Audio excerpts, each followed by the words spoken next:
Hello दोस्तों, हमारी video में आपका स्वागत है। यदि आप इन्वेस्टमेंट या निवेश करने का सोच रहे हैं पर पता नहीं है रुपया कहाँ लगाए, कितना इन्वेस्टमेंट करें और ये कितना सेफ हो सकता है, तो म्यूचुअल फंड इन्वेस्टमेंट ऑप्शंस आपके लिए हो सकता है।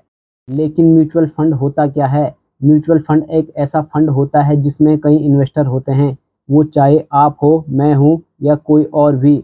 और आपके इस रुपये को इन्वेस्ट करने का काम करते हैं फंड मैनेजर। और आपके पैसे लगाए जाते हैं या तो शेयर बाज़ार में, बॉन्ड में, गोल्ड में या फिर गवर्नमेंट की कोई सिक्योरिटीज़ में। इन फंड मैनेजर की शेयर बाज़ार, देश की अर्थव्यवस्था, अंतर्राष्ट्रीय बाज़ार पर गहरी पकड़ होती है। और इन फंड मैनेजर का मकसद निवेश की गई रकम को कम से कम रिस्क में अच्छे रिटर्न देना होता है। म्यूचुअल फंड दो तरह के होते हैं, ओपन एंड और क्लोज एंड। ओपन एंड का मतलब होता है कि आप कभी भी पैसा निवेश कर सकते हैं और कभी भी निकाल सकते हैं। वही क्लोज एंड वो फंड होते हैं जिसमें निवेश के लिए एक समय सीमा होती है और इस निश्चित अवधि के बाद ही निकाला जा सकता है। और इन म्यूचुअल फंड को अलग अलग कैटेगरी में डाला जा सकता है।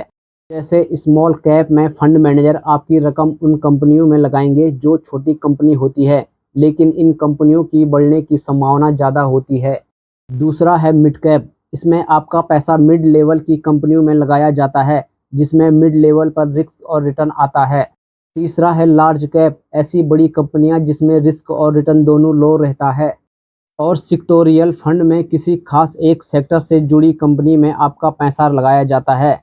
जैसे कि वो आईटी से जुड़ी कंपनी हो सकती है या वो फार्मा से जुड़ी कंपनियां हो सकती है। वैसे आप अपना पैसा एसआईपी या लमसम में भी लगा सकते हैं। एसआईपी का मतलब होता है सिस्टमैटिक इन्वेस्टमेंट प्लान, जिसमें आप हर महीने एक रकम निवेश करते हैं। और लमसम यानी एक बार में ही रकम निवेश कर देना। इस निवेश के बदले आपको मिलती है एनएवी यानी नेट एसेट वैल्यू। लेकिन अब म्यूचुअल फंड के लिए आगे का प्रोसेस क्या होगा, यानी इन्वेस्टमेंट के लिए क्या करना होगा? इसके लिए आपको फंड मैनेजर एक फॉर्म देंगे और आपको देने होंगे कुछ डॉक्यूमेंट्स, जैसे आपकी आईडी, पैन कार्ड, आधार कार्ड, वोटर आईडी में से किसी एक की ज़रूरत होगी। बैंक अकाउंट आपकी आईडी से लिंक होना चाहिए। बैंक अकाउंट और आपकी म्यूचुअल फंड बेचने वाली कंपनी या म्यूचुअल फंड डिस्ट्रीब्यूटर आपका केवाईसी करने के बाद अकाउंट खोलते हैं। अब सवाल यह है कि म्यूचुअल फंड में रिस्क कम क्यों माना जाता है?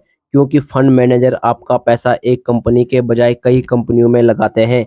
अगर एक कंपनी लॉस में चली भी गई तो बाकी की कंपनियां तो बची रहेंगी। यानी रिस्क बहुत कम।